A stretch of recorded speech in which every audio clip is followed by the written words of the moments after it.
Hi, my name is Randall Klein. I'm an early reading specialist from Bozeman, Montana. This video is about teaching young children to decode, and I want to share with you some fun games and a few key concepts about effective early reading instruction. Reading for all children begins with phonemic awareness, which is the ability to hear, identify, and manipulate sounds in spoken words. The two most essential phonemic awareness skills for learning to read are beginning sound isolation, which is the foundation for learning sounds of the alphabet, and phoneme segmentation, which is the foundation for decoding. Let's see how we give children these crucial skills and how they will use them to learn to decode. First, we teach young children how to isolate beginning sounds to prepare them to learn the alphabet. We do this by modeling beginning sound isolation. In this beginning sound bingo game, the teacher simply asks children to find pictures on their game cards. Who has monkey? Who has ball? The teacher is not asking the children to isolate beginning sounds. She is modeling that for them. A young 3 or 4-year-old child will need to play this and other games many times before he can begin to isolate beginning sounds on his own. A 5 or 6-year-old child will usually pick it up quickly.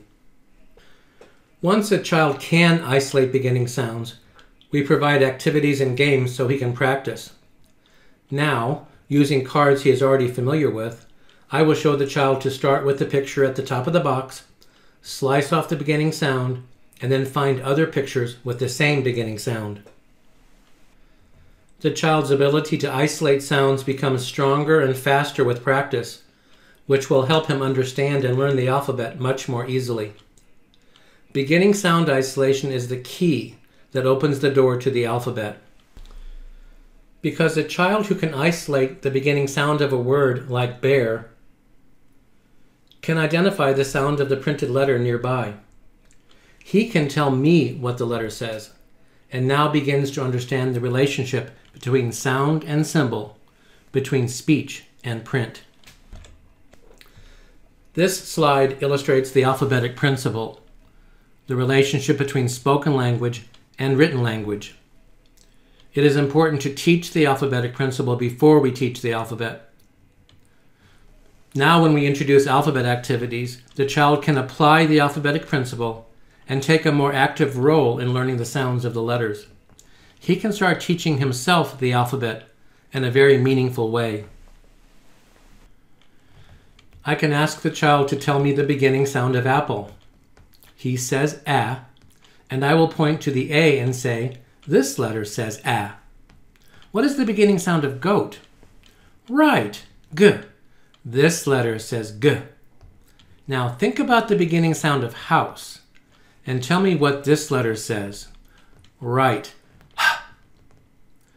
The child can tell me the sound of each letter on the alphabet key cards, because he is mapping the beginning sound to the letter symbol. He is applying the alphabetic principle. He hasn't learned these letter sounds yet, but he has learned how to identify the sounds on his own, and he understands the alphabet in a very important way. Memorizing the alphabet is not the same as understanding the alphabet. I recommend that you organize the alphabet work into small groups of letters called clusters. This way, the child becomes very familiar with just 5 letters and can begin playing a variety of alphabet games.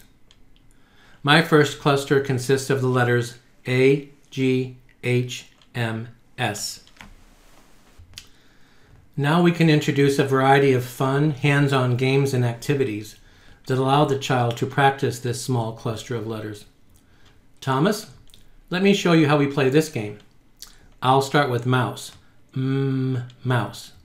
Let's find the letter that says I show Thomas how the alphabet key cards at the top of the workspace guide me to the right letter. I take a turn and then invite Thomas to have a turn.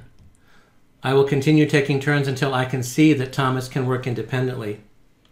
This may not happen right away, especially with a 4 or 5-year-old, but it will happen very quickly with a struggling beginning reader who already has some alphabet knowledge but needs more mastery or understanding.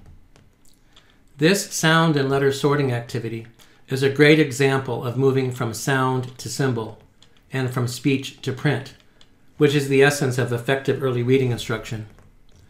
We start with a picture card which illustrates a spoken word. We slice off the beginning sound of that word and then match it to a printed letter. The child is matching sounds and symbols in this game. He is not being asked to read letters, only to recognize letters. The game becomes more challenging when the alphabet cards are turned over. But this is still not a letter reading activity. The picture cards are giving the child a prompt, a beginning sound, and asking the child to find the matching letter. This is recognizing letters, not reading letters. It's a kind of multiple choice. Here is another game that asks the child to match sounds to symbols. The picture of girl is asking the child to find the letter that says G. Where is the S? Asks the seal. Where is the H? Asks the picture of hat. Again, there is a multiple choice of answers.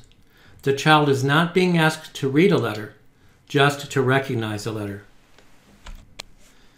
Each picture in this game is asking the child a question. The seal is asking, does that letter say S? The goat is asking, does that letter say G? If the answer is yes, we put a game piece on the picture. There is no memorization here, no drill. But there is a deep learning that occurs through fun, meaningful repetition. The door to a world of alphabet knowledge is opened with this simple key, beginning sound isolation. When the child can isolate beginning sounds, he can be an active participant in his own learning. Now, learning the alphabet is not a passive activity in which the child is expected to remember or memorize letter sounds. Remember, memorizing the alphabet is not the same as understanding the alphabet. These are the early reading mastery letter clusters. The child will move through a sequence of alphabet activities for each of these clusters. And with each cluster, he increases in speed and mastery in recognizing letters and completing the activities successfully. His familiarity with the sounds of the alphabet letters becomes very solid. Now, let's talk about decoding. You will see a parallel between learning the alphabet and learning how to decode. To successfully and easily learn the sounds of the alphabet, a child needs to isolate the beginning sound of a word. To successfully and easily learn how to decode words, a child needs to be able to isolate all of the sounds of a word. We teach phoneme segmentation in the same way we taught beginning sound isolation, with games that allow the teacher to model it. We play blending games to model and teach phoneme segmentation. In this blending bingo activity, the teacher gives 3 clear, discrete sounds, or phonemes, and the child blends those sounds to identify a word and place a game piece on that picture. Who has b-us? Who has f-ish? The teacher can obviously see the pictures on the cards, so she can easily adjust the way she delivers those 3 sounds depending on the ability of each child. For one child, she'll say the 3 sounds close together, p-i-g. For another child, she can separate the sounds further apart, h-a.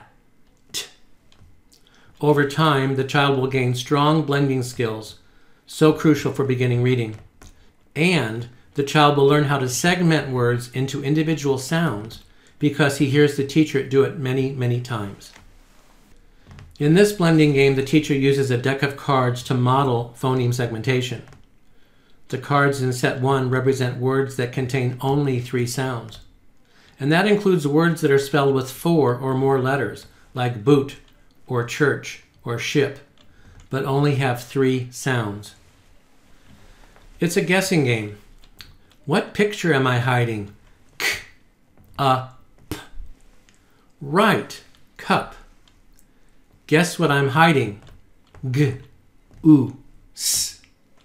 Yes, goose. Blending games can be played with children as young as 3 years. Keep the 3 sounds close together and then gradually increase the spacing as appropriate for the individual child. I believe that segmentation is the most important reading readiness skill.